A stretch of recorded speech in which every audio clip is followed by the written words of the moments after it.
आगरा प्रतापपुरा स्थित पंडित रतिराम शिव दुर्गा मंदिर में आयोजित श्रावण मास की कथा के 6वें दिवस तथा व्यास श्रद्धेय पंडित लोकेश कृष्ण शास्त्री ने भगवान शिव और माता पार्वती के विवाह का मनमोहक वर्णन किया।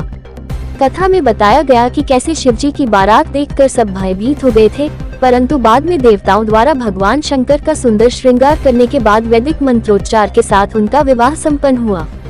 विवाह के उपरांत माता पार्वती को पतिव्रत धर्म का उपदेश दिया गया, जिसके बाद वे भोलेनाथ के साथ कैलाश प्रस्थान कर गयीं। इस अवसर पर मंदिर के महंत पंडित तुहिराम सहित अनेक गणमान्य और श्रद्धालु उपस्थित रहे। ये शिव महापुराण भगवान सदाशिव की महिमा का एक पावन ग्रंथ है और श्रावण के पावन महीने में कहते हैं कि जिस समय श्रावण का महीना प्रारंभ होता है तो श्रवण नक्षत्र लग जाता है। श्रवण नक्षत्र के लगते ही श्रावण चालू हो जाता है। तो सावन में ज्यादा से ज्यादा भगवान की कथाओं का श्रवण करना चाहिए। लेकिन प्रतापपुरा के इस पावन रतिराम शिव दुर्गा मंदिर में सावन के महीने में भूत बावन भोलेनाथ भगवान सदाशिव की सुंदर कथा का आयोजन किया गया है, जो सामूहिक रूप से कथा चल रही है, जिसमें भक्त बढ़ चढ़ के हिस्सा ले रहे हैं, अपना तन मन धन सब कुछ इस कथा में अर्पित कर रहे हैं।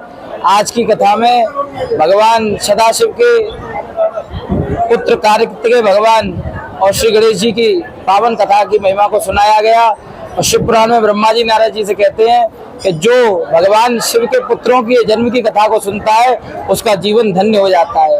आजकल जो युवा हैं वो गलत जगह जा रहे हैं, नशा कर रहे हैं, मोबाइल में जा रहे हैं, उनके लिए कोई संदेश देना चाहिए? उनके लिए केवल एक ही संदेश है कि देखो भैया, इस संसार में नशे से किसी का कभी भला नहीं हुआ है और आपको ये शरीर दुर्लभो मनुष्यादेह, ये मनुष्य तन मिलना कोई साधारण बात नहीं है। 84 लाख योनियों के बीतने के बाद में ये मनुष्य तन मिलता है, लेकिन अंदर गर्भ में पड़े पड़े कहता है भगवान एक बार छोड़ दो, भजन करूंगा। लेकिन यहाँ पर आकर के काम क्रोध मोह मदिरा इत्यादि में व्यक्ति लग जाता है, अपना जीवन खराब कर लेता है। युवाओं के लिए भजन ही एकमात्र साधन है जो उनके गलत राह से उन्हें बचा सकता है। मैं पंडित संतोष शास्त्री मंदिर परिसर में बड़े भव्य भाव दिव्य और मंगलमय रूप से श्री शिव पुराण का आयोजन जो चल रहा है, लोकेश के शास्त्री जी के द्वारा गायन जो चल रहा है, बड़ा ही मंगलमय वातावरण है। यहाँ पे मातृ शक्ति भाई बंधु भक्त भोले के बड़े ही भाव से इस कथा में आनंद प्राप्त कर रहे हैं और भगवान की कथाओं का दिव्य रसास्वादन कर रहे हैं और सब अपने तन मन धन के सहयोग से इस कार्यक्रम को सफल बनाने में लगे हुए हैं। और बाजार में छोटी सी जगह पे एक बहुत बड़ा भक्तों का समूह जो एकत्रित होकर के आनंद लेता है, इसकी आनंद की महिमा का वर्णन नहीं है और ऐसे ही कार्यक्रम चलता रहे, यही ठाकुर जी से भोलेनाथ भगवान से कामना करते हैं। बोल शंकर भगवान की जय। पंडित रतिराम और शिव मंदिर प्राचीन मंदिर में शिव महापुराण का आयोजन चल रहा है।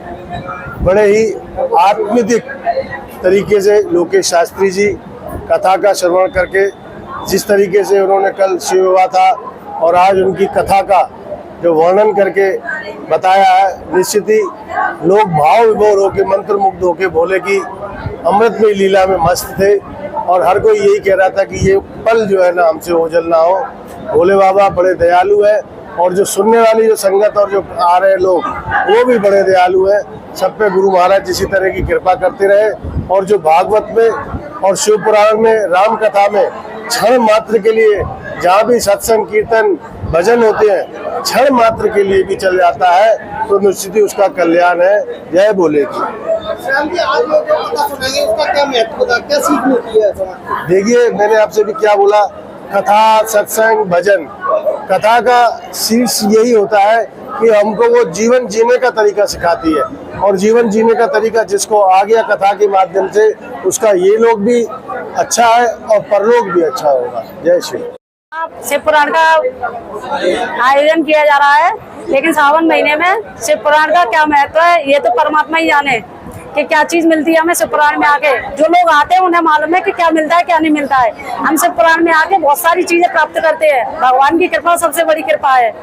आज शिव पुराण में माँ पार्वती शंकर का विवाह बताया, उसके बाद गणेश जी और कार्तिकेय भगवान की जन्म दिवस के बारे में बताया, गणेश जी का भोले बाबा के बारे में बताया कि कैसे भगवान को गणेश जी को कैसे उनका सिर काट के दूसरा सिर लगाया गया। और रतिराम मंदिर में शिव पुराण का आयोजन हो रहा है और आज आज कार्तिक भगवान का गणेश जी का जन्म हुआ है और आज दहेज के बारे में जो दहेज के बारे में बताया है